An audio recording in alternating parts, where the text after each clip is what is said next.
We are live on Yonkers Voice, and today we have Kisha Skipper with important information about affordable housing ordinance in Yonkers. But before we go further, let me make it clear that we try to contact everyone that is involved with this issue. We contacted our Councilwoman Tasha Diaz, Councilman John Rubo. We invited them to come into our platform to explain to the people of Yonkers where do they stand, what's the hold up, why the possible changes of the opinion, because in June of last year, we had 5 council people in favor of 20%, which meant that we had the supermajority. In July of this year, Mayor Mike Spano vetoed that legislation.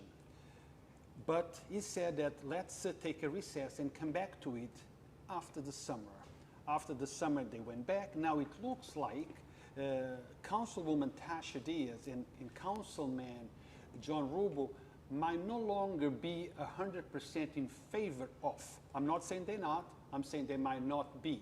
And that's the reason why we invited them to come into our show and explain to the people of Yonkers where do they stand, if they have a different view, a different opinion, a different way of doing things that will favor the people of Yonkers. We heard from Councilwoman Tasha Diaz about a week ago, telling me that she would come into our show on the 29th. That was not acceptable to us because the 29th will put us on a date after the veto. So it will, by that time, it will stand. There will be nothing that they can do at that point. So we said, no, if we want to do something, we need to do it before the 30 days expired. She also suggested to bring somebody to explain the issues, which I said, no, that's also not acceptable. We voted for you. We voted for John Rubo to be our elected officials. We want to hear from you, not from somebody else. But look, we still have time. If they want to come onto our show, they are more than welcome to come and give us their point of view, where do they stand, which way they think is best. But today, we're here with an expert in affordable housing ordinance in Yonkers. And this will be about information to let you all know what it is, what's going on, what you need to do, what might happen or might not happen. Kisha has all the necessary information, so when we talk about these issues, we talk about with knowledge of what's going on. Kisha, give a little introduction. Thank you, Ru. I am honored to be here today. I thank you for this opportunity. And although many people do believe that I am an expert on this issue, I wouldn't say that I'm an expert. And I'm going to, if you don't mind, I feel it's a little warm, so everyone knows that I'm oxygen dependent. I'm here today because I'm passionate about this issue. I came with my 2 sons because this matters to me and to most of us, the residents of this great city. Yes, I have a specific position, a certain perspective, but it's not far different from the human experience of the residents of the citizens of this great city. The bottom line is that we have an affordable housing ordinance in this city, which allocates 10% set aside of units that have 100 units or more, rental units of 100 or more, where they set aside 10% of those units for residents who make between 30 and 80% of the area median income in Westchester County. So we hear the term AMI thrown around, and it's pretty much just the people who make in the middle. 50% of the people make more than, 50% of the people make less than. This ordinance is specific for the people who make between 30 and 80% of the area median income in Westchester County. So if you are already rent burdened, I did see some comments earlier that some of the viewers are saying, I'm paying $2,400 for a 2-bedroom, or I'm paying $1,400 for a studio apartment. And unfortunately, this ordinance is not going to help the current housing crisis. It's not going to stop the the issue with homelessness here in our city today. As my friend Lionel Turner and CSEA leader says, we're planting seeds for trees we may never sit under. This is not going to be a quick fix, right? This is the forest and not the tree. However, it is a very important issue and one that we should be discussing And I'll tell you truthfully, the people who are in positions of leadership and should be discussing this and have been, I don't feel have been giving it their best effort. So I'm here today to help kind of make sense of some of these things. So when we talk about... Now, Kisha, I have to interrupt you for 1 second. A commercial. Oh, okay. What do you think? You think we have sponsors, Kisha? We have sponsors. I get it. We are at Dos Marias, located at 200 New Main Street. Top Mexican restaurant, not just in Yonkers. I would say the entire Westchester County. So if you are in the mood for a good Mexican food, this is the place to go. If you are in the mood for a few drinks or just to mix and mingle, this is the place to come. From Wednesday to Saturday, karaoke, good ambience, and let's not forget the Tuesday taco. Come on down, have some fun, and guys, actions, not words. Support your local business. Now, we're back in business. Thank you so much, and I look forward to seeing some of you at Taco Tuesday.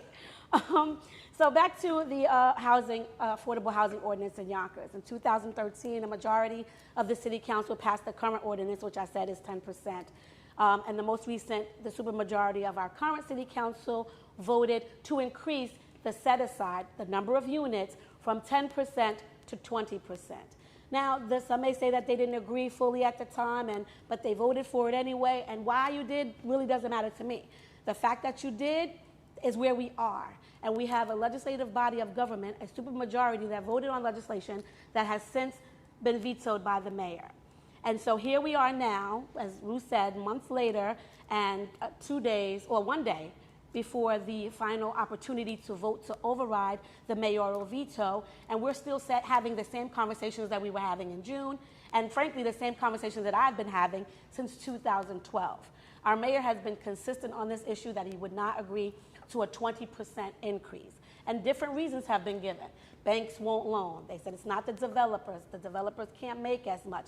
And I have yet to see any statistical data to support that. However, what I did see was the HRNA report, which you hear a lot of elected speaking about, which basically gave recommendations for what increases could work in Yonkers.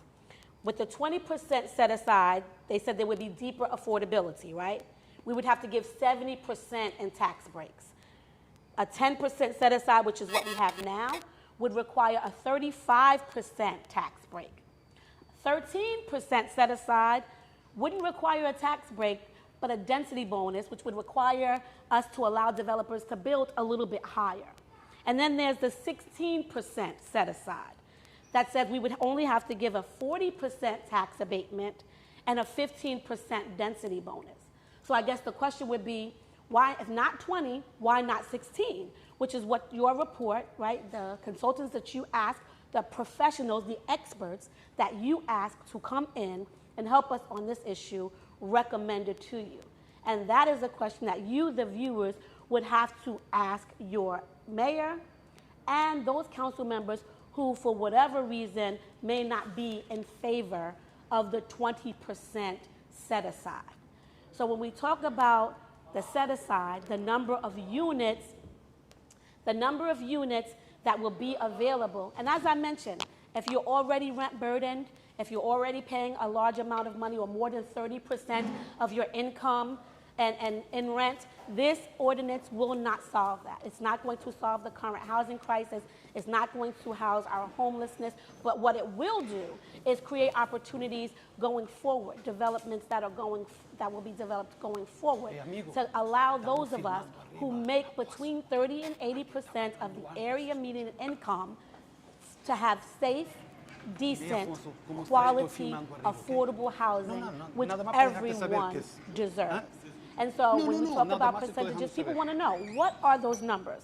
If I have a friend, Pamela, who is a single person, has no children, no spouse, living in Yonkers or living in Westchester County, 30% of her income cannot exceed $26,800 for a federally funded housing, like the HUD cap is 30% of the AMI. So, and municipal housing as well. So this is for people who don't qualify for those federal programs, who don't qualify for Section 8, who don't qualify for municipal housing. We're not talking about seniors who may be on a fixed income. We're talking about working class people who make more than the cap to qualify for public or federal funded housing, but cannot afford the high cost that was required to live here in Westchester County, and more specifically in Yonkers.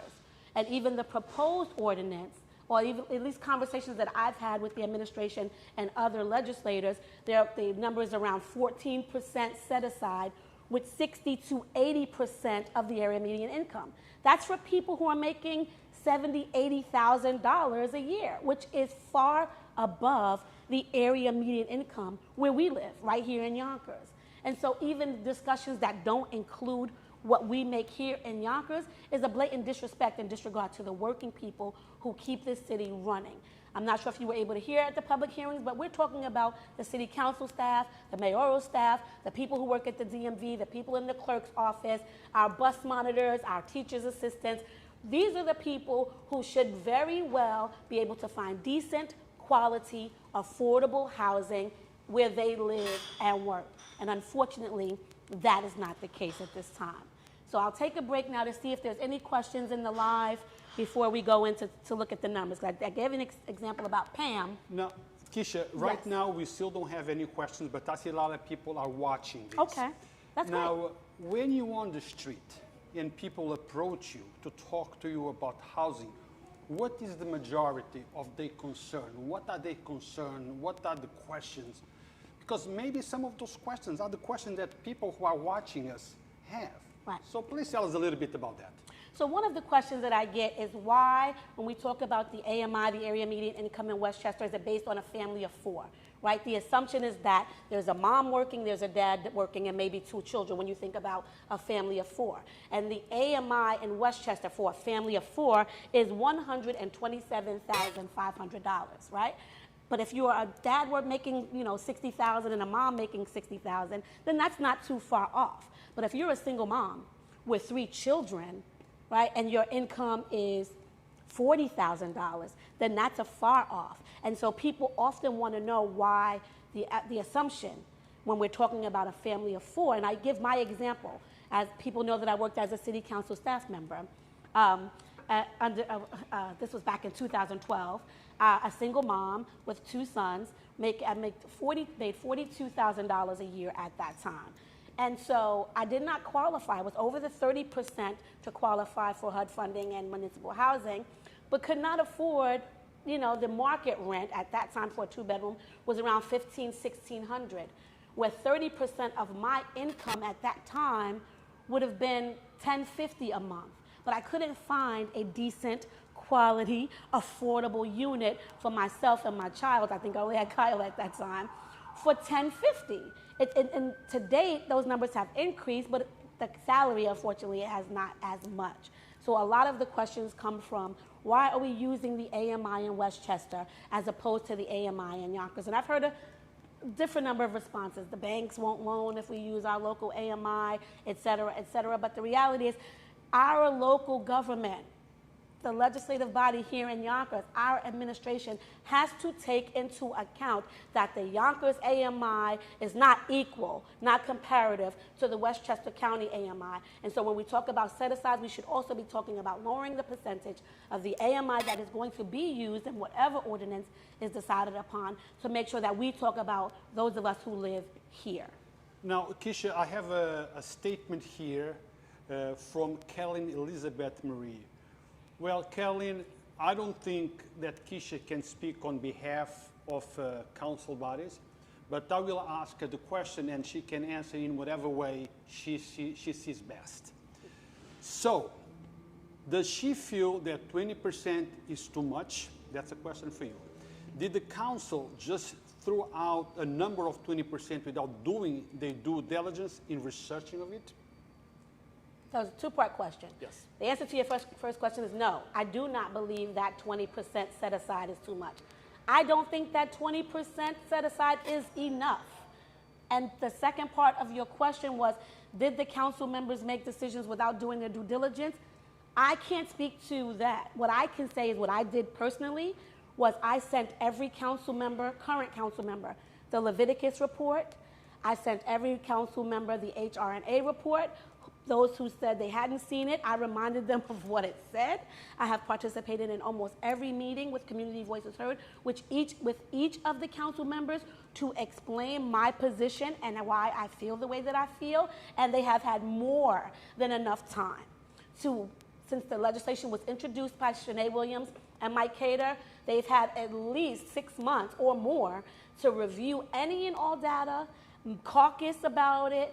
The entire council have had meetings. It was in the rules. It was in the real estate committee led by John Rubo. He could have had a meeting every day if he wanted to discuss this very issue. And that is not the case, which brings me back to my original point is that we're all talking.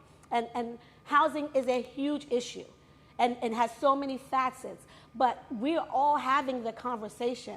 One of my biggest issues are the people who should be having the conversations obviously are not.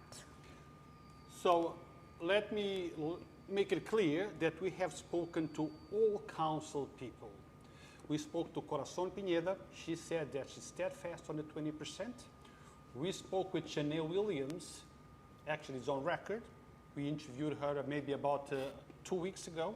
Steadfast on 20%. Council President Cater, Mike Cater, is steadfast on 20%. So we invited to our platform the 2 members that are not 100% giving us where they stand. We invited them to the show so they can explain, but that didn't happen. Anytime, Tasha, John Rubo, that you are available before the 29, Tasha, before the 29. After the veto stands, we are no longer interested at this moment. I'm not saying later we will not do it, but at this moment. So we would like to hear from you. The people of Yonkers wants to hear from you, from the elected officials. Where do they stand? They wanted to know why Tasha and John Rubo were in favor of 20% in June, and now they might not be so much in favor of the 20%. I understand that they believe there is other venues, other options. Well, we want to hear about your suggestion, what the other options. I'm not saying you're wrong, but we want to hear from you to know why. So to your point, Rue, I have 2 things to say. The first thing is, why are Mike Green, the minority leader, and Anthony Marente excluded from the conversation? They are legislators, they are elected officials, and yet it's been left all to all of the Democrats only to even, at least, at the very least, go on the record. If you don't care about this issue, it doesn't matter to you, go on the record saying that, but to completely exclude them from the conversation and not say, I've contacted the office of Mike Green, I've contacted the office of Anthony Marente, and here's what we got, or we didn't get a response, I would suggest that we reach out to them as well. We have all day tomorrow. Council meetings do not start until approximately 7 p.m. Call their respective offices and say, you know what, I didn't give you an opportunity to say on the record, do you have a position either way? Because excluding them gives them a pass, which we shouldn't do. To the next point, whether or not they were in agreement with 20%, they voted for it. And they should be held accountable for that vote, period. That's just my position. And then my last point would be, did you invite the administration? Has anybody said, Mr. Mayor, would you like to come on and share with us your perspective? The fact of the matter is we could all say there's a lot of work to do. That is obvious. There is a housing need. That is obvious. To say we want to bring in this, we want to talk about the opportunity for home ownership for lower income families or middle income families, and we want to kind of mirror the Mitchell-Lama program in New York City. All of those things are wonderful, and I support them 100%. I've heard a bunch of amazing ideas, and you can still do that. You will still be in office. You will still be a legislator. Your job is to legislate, and although we see a lot of other wonderful programs addressing food insecurities and youth programming, which of course are very important, are amazing, are not your job. Your job is to create legislation to improve the quality of life for the residents of our city. Do that, is my petition. Now, Kisha, I know that you had a meeting with Councilman John Rubel a few days ago. I would like to know about that meeting, but I would like also to know if have you reached Councilwoman Tasha Diaz to talk about affordable housing, and what did she say to you, if she said anything? So to answer your first question, I feel like the meeting, I've had several conversations with Councilmember Rubel, with Community Voices Heard in a group meeting, and we spoke at length on several occasions. I actually also sent him reports and information, and so we've had great dialogue. Our meeting, I believe, was very successful. He was open to listening to our position. He expressed his position, which, if I'm correctly, and don't quote me because I don't have it in writing, I don't have it on the record, but he said he was somewhere around 14% set aside, 60 to 80% of the area median income, and we explained to him, you know, how far above the Yonkers AMI that is, and he agreed to continue conversations. And that's pretty much all that I can say about that. I personally have not reached out to Tasha Diaz. Community Voices Heard, as you are aware, has reached out to her on several occasions. There has been no commitment to a meeting, and I have not received any invitation to a meeting. Now, and that's all that I can say about that. Now, has the Councilman John Rubel told you about these other ways to resolve or address affordable housing? Has he told me Yeah, about in other conversation, ways? has he spoken about those? Well, again, he had some ideas about What the are they? possibilities like home ownership, again, similar to the Mitchell Lama program. He referenced the Father Pat Carroll, green apartments, and having some other developments like that around the city that people could purchase. And again, this ordinance, these conversations right now, we're talking solely about rentals. We're talking solely about units that, buildings that have 100 units or more. And so he understands that that is a larger conversation and not what we're talking about right now, although very important as well, not the topic of the conversation in this moment. So guys, Kisha just put me in my place, and I like that. No, I'm just kidding. But she's right. You know, there is many issues of, around affordable housing, but we cannot address all those issues today. Today we talk about what she just said, and we are going to stay in that path. Okay, that's what we're addressing today. Later on, we can talk about other ramifications of the affordable housing. Right. Now, what else, Kisha? What else did John propose? No, in regards to the mayor, we talk about affordable housing. Right. What is the formula that the mayor suggests? He has not given anything to me personally. He has not given anything to the council based on the conversations that we had with Councilmember Rubel and Councilmember Williams and Majority Leader Pineda-Isaac.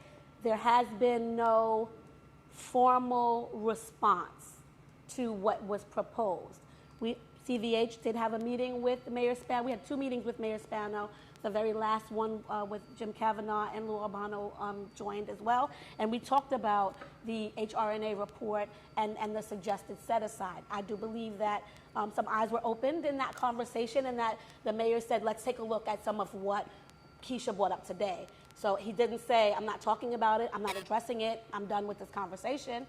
Although you would think that because there has been no forward movement, that may be his position. I can't say that based on my conversation with him. He seemed to be willing to continue the conversation. He's met with us several times. There's been some outreach to his office to say, where are we today? I don't know if he's going to do something tonight. It is the 11th hour. I would have to say if it hasn't come by now, it may not, but I'm not in a position to say either way. All I can say is where we have been and what we have done up to this point. We have been consistent in our communications. We have been vigilant in our advocacy. And now it's up to the legislators. I don't have a vote on tomorrow. I will be in the chambers. I will express my position, my perspective. You will see my passion. However, I don't get to vote. We will see tomorrow where everybody stands, one way or another. And tomorrow, I will try my best to be there in live stream where we can see Kisha's passion articulating her views and opinions about affordable housing. Yes. So it's going to be a tough night. It is. Now, Maybe. Maybe. If they vote. Now, what happens after the 30 days that, is currently going? I think around the 20th or something like that. So the legislation dies, right? it's gone. It's gone. And then it's back to the drawing board. And some conversations with electeds have been, let's see what the next group of legislators do with this issue. And so when I hear conversations like that, that means that there may not be any more movement this year. That is a possibility. That is a reality. I can't say whether or not that would be the case. I don't have a vote. However, that has been some of the sentiment that we've received. The legislation dies, and then they go back to the drawing board. My expectation would have been that at least the Democratic caucus in this time would have come to some sort of consensus and say we agree to 14%, 15%, or whatever percent, and this percentage or that percentage of the AMI with this percentage of the set aside, and at least been able to agree on that. Mm-hmm. We're not even there, and that is very disappointing. What can the people of Yonkers do? Call your legislators. Yeah, and what? Call and tell them. Tell them that you would like to see some forward movement. Make a decision. Stand up for your community. Keep your word. Stand by your vote. Right? Express your outrage if that's the case, right? To the mayor vetoing the vote of a supermajority on this council. Do something. Anything. But we might have lost the supermajority. Oh, yes. That's possible. But I can't say. Yes. Right. Until it's official. That's why Right. I said we may have lost the supermajority. Right. But then ask your legislator to let you know. Either way, whoever your legislator is, I want to know your position. Why you think we might have lost the supermajority? I can't speak to why we have or may have or have not You lost have the no supermajority. ideas at all? I can't speak to anybody's position or reasoning as to why. If there has been a change, I cannot express to you why it hasn't been expressed to me, and I can't say. And again, I'm not in a position to vote. But that's the whole point. If there has been a change, if our elected officials think that there is a better way, we need that articulated to the people of Yonkers. We need them to come up and talk about it. Say, listen, we understand 20% is what the people of Yonkers want and believe is best, but we have other options, and these are the options. They might be right. I'm not saying that they are wrong. I just don't know. I, like you, don't know what the options are. Right. But they need to be articulated to the people of Yonkers. They need to do that. They were the ones that were elected to represent the people of Yonkers. That's the reason for the existence of Yonkers Voice, to hold our elected officials accountable for what they do or don't do. Right. That's why we're here. But let's focus a little bit on the fact that they did already vote in favor of this. And then kind of build from there. Well, that's the point. They already voted, right. But now they have certain doubts. What changed? If they have doubts, if there's been a change, communicate that. Exactly. Communicate. We're saying the same thing. Exactly. We're having we are the saying same the same thing. Right. All we want is for them to come up and express why. If you changed your perspective, now you're not sure of what you did in June, then tell us why. Right. Anything else we need to talk about, Kisha? We've been talking for half an hour. Wow. A lot of information has been given. That went so quickly. I have like so much other stuff, but okay. But no, you go on. Well, tell no, us. I mean, the information is readily available, right? You can FOIL or ask the city clerk for the current ordinance. The HRNA report is on the city's website. All of this information is public knowledge. You can get the 2021 housing affordability sheet, which breaks down the percentages. It tells you exactly how much you need to make to qualify for HUD or any type of federal housing. And then if you're above that cap, if you are a senior and your rent is going up, you can ask about the senior citizen rent increase exemption program. If you're below the 30% and you're able to qualify, there are sites and things that you can go to. Google is a great tool to find out what programs that you qualify for. But for those who don't qualify for any of those programs, I implore you to reach out to your legislators and stand with us as we continue to fight and advocate for an increase in the set-aside and lowering the AMI so that every resident in Yonkers has a decent, quality, safe, affordable house to live in, because we are all richly deserving and should demand nothing less. Anything else? No, thank you for your time. It was an honor to be here.